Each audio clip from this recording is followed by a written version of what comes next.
The OSI model is like a 7-floor building where each floor does a specific job. Physical floor moves raw bits like sending a letter in an envelope.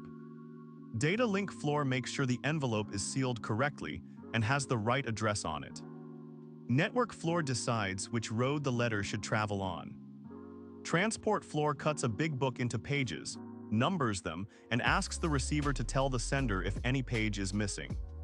Session floor keeps track of conversations, like a telephone operator who remembers who called whom.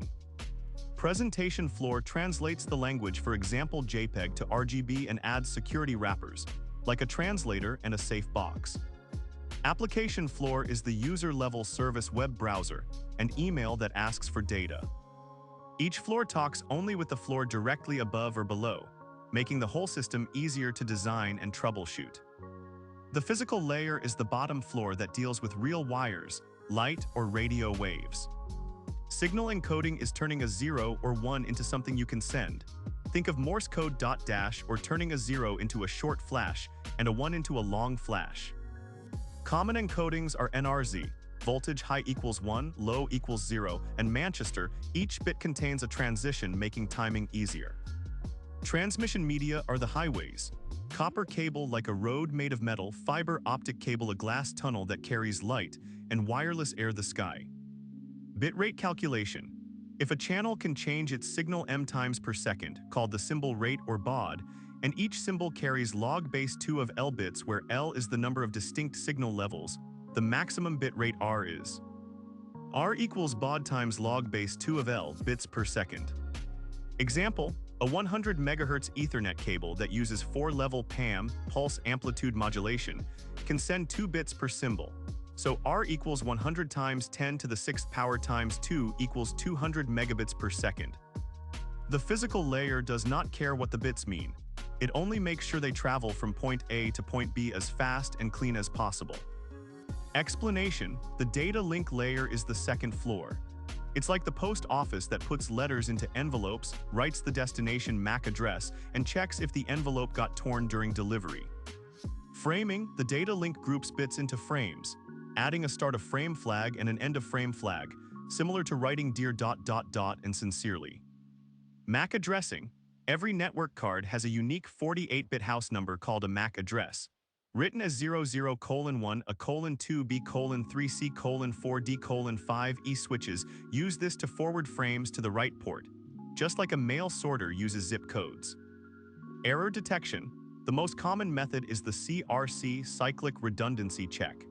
The sender runs a polynomial division on the frame data and appends the remainder. The CRC, the receiver, does the same division. If the remainder matches, the frame is assumed correct. Error correction, optional. Techniques like Hamming code add extra bits so the receiver can not only detect but also fix a single bit error, similar to a puzzle where a missing piece can be guessed from the surrounding picture. Throughput estimation: if the raw bit rate of the physical link is B bits per second and the frame has F bits of payload with H bits of header, including MAC address, CRC, etc., the link efficiency ADA is ADA equals F divided by open parenthesis F plus H close parenthesis. For Ethernet with a typical 1,500 byte payload, 12,000 bits, and a 38-byte overhead, 304 bits, ADA approximately 12,000 divided by 12,304 approximately 0.975, meaning about 97.5% of the wire capacity carries useful data. The data link layer makes sure the bits reach the next device without getting lost or mixed up. The network layer is the third floor and works like a GPS navigation system that decides which road to take. IP addressing: every device gets a 32-bit IP4 address or one 28-bit IP6 address, similar to a house's street number and city. Example IP4 address 192.168.1.10. The address is split into network prefix, which part of the address tells you the city, and host identifier, which house in that city. Subnet masks, for example 255.255.255.0, separate the two. Routing algorithms: routers run algorithms to choose the best path. Two main families are distance vector, for example RIP. Each router tells its neighbors the distance hop count to each network, like a child shouting my house is 2 streets away from the park. Link state, for example OSPF. Each router builds a map of the network and runs Dijkstra's shortest path first algorithm, similar to a city planner who draws a complete road map and finds the shortest route. Path latency modeling. Total latency L of a packet traveling through n links is the sum of each link's propagation delay d sub p, transmission delay d sub t, queuing delay d sub q, and processing delay d sub proc. L equals sigma of d sub p I plus d sub t, I plus d sub q I plus d sub proc I for I equals 1 to n. Propagation delay equals distance divided by speed of signal, approximately 2 times 10 to the power 8 meters per second in fiber. Transmission delay equals packet size divided by link bandwidth. Example, a 1,500 byte packet over a 100 megabit per second link, 12 microseconds transmission across 200 kilometers of fiber, propagation approximately 1 millisecond, results in about 1.012 milliseconds per hop. The network layer makes sure the packet finds its way across many different networks and arrives at the correct destination address. The transport layer is the fourth floor acting like a reliable courier service that splits large parcels into boxes, tracks them, and makes sure they don't overload the road. Segmentation. Large data streams are divided into segments TCP or datagrams UDP. Each segment gets a sequence number so the receiver can reorder them, just like labeling boxes, 1 of 5, 2 of 5, etc. Reliable delivery TCP uses three-way handshake SYN ACK to start a connection, and acknowledgements for each segment. Retransmission timers RTO are set. If no acknowledgement arrives before the timer, the segment is resent. Flow control TCP advertises a receiver window RWND that tells the sender how much free buffer space the receiver has. This prevents the sender from overwhelming the receiver, similar to a librarian saying you may only take 3 books at a time. Congestion control TCP monitors packet loss as a sign of congestion and adjusts its congestion window CWND. Slow start. The congestion window doubles each round trip time until loss occurs. Congestion avoidance. The congestion window grows linearly. Fast retransmit. Fast recovery on 3 duplicate acknowledgements. Cut the congestion window in half and resend the missing segment. Bandwidth delay product BDP, the amount of data that can fill the pipe is. BDP equals bandwidth bits per second times round trip time seconds. If a link is 10 megabits per second and round trip time is 100 milliseconds, BDP equals 10 to the 7 times 0.1 equals 1 megabit, or 125 kilobytes. The sender must be allowed to have at least this much unacknowledged data in flight to fully use the link. The transport layer guarantees that the message arrives intact, in order, and at a rate the network can handle. The session 5th and presentation 6th layers are often combined in modern stacks, but they still have clear jobs. Session management. Think of a video call that needs to keep track of who is talking when the call started and when to pause resume. Protocols like TLS handshakes or SQL session IDs create a logical conversation that can be suspended and resumed without starting over. Data serialization. Turning complex data structures objects images into a stream of bytes. Formats like JSON, XML, or protocol buffers are like packing toys into a box with a map that tells the receiver how to unpack them. Encryption overhead. Adding security. For example, a ES128 means extra bytes for IV initialization vector padding and a C message authentication code. If plaintext is 1000 bytes and a ES uses a 16-byte block with PKC-S7 padding, the ciphertext becomes 1008 bytes, adds up to the next multiple of 16. This overhead must be considered in bandwidth calculations. These layers make sure the conversation is orderly, the data looks the same on both sides, and it stays secret if needed. The application layer is the top floor where the user interacts with the network. It provides service APIs that programs use, like a waiter taking orders and bringing food. Protocol mapping. Common protocols are HTTP web pages, request response over TCP port 8043 DNS name, to IP small UDP queries on port 53, sometimes TCP. For large responses, SMTP IMAP POP3. For email, each protocol defines its own message format and timing. Request response timing analysis. The total time T total a user waits for a web page is approximated by T total equals TDNS plus TCon plus TREC plus TRESP plus TRender, where TDNS time to resolve the hostname often 20 to 40 milliseconds, TCon TCP three-way handshake approximately 1 to 2 RTT TREC time to send the HTTP request, tiny t RESP server processing plus data transfer depends on size and bandwidth, TRender client-side rendering browser work.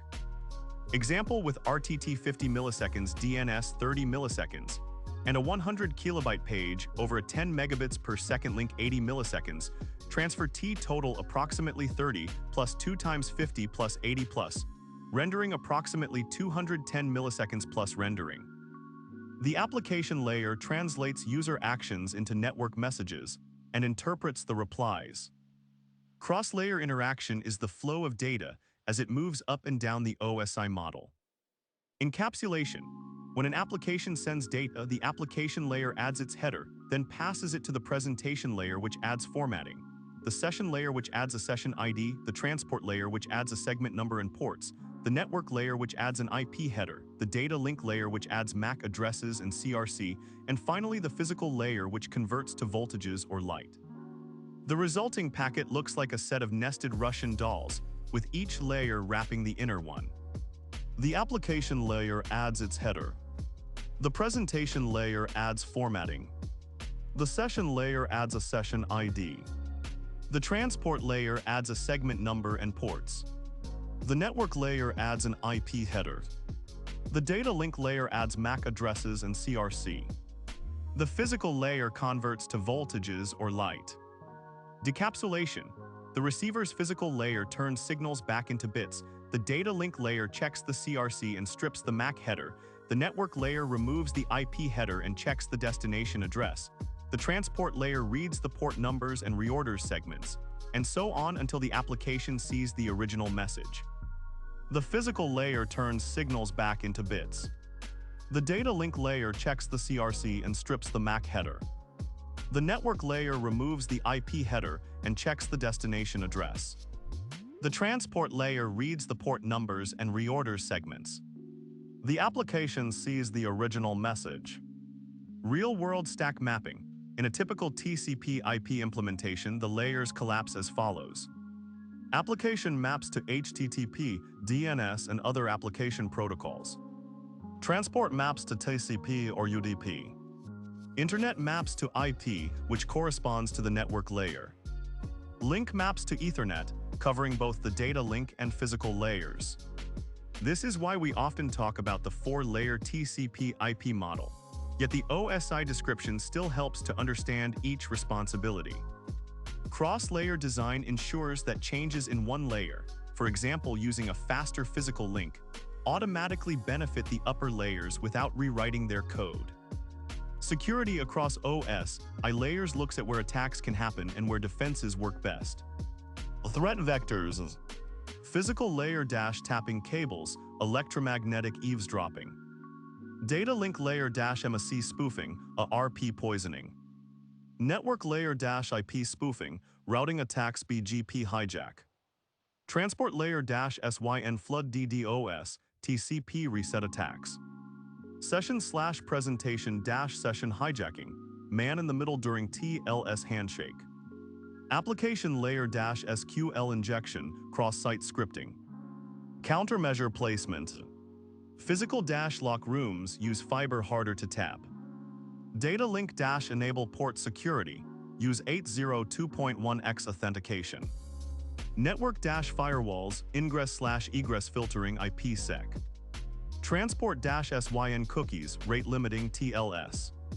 Session/presentation use strong cipher suites. Enable HSTS, keep session tokens random. Application input validation, least privilege a PIS. Risk quantification. A simple model is annualized loss expectancy. A LE equals single loss expectancy, SLE times annual rate of occurrence, a RO. SLE equals asset value times loss factor. Example, a server worth $10,000, loss factor 0.6, 60% loss if compromised. If the estimated chance of a successful attack per year is 0.2, then a LE equals $10,000 times 0.6 times 0.2 equals $1,200. Using a LE for each layer helps decide where to spend money on security controls. By understanding where the danger hides and where the shield should be placed, we can build a network that is safer at every level of the OSI model.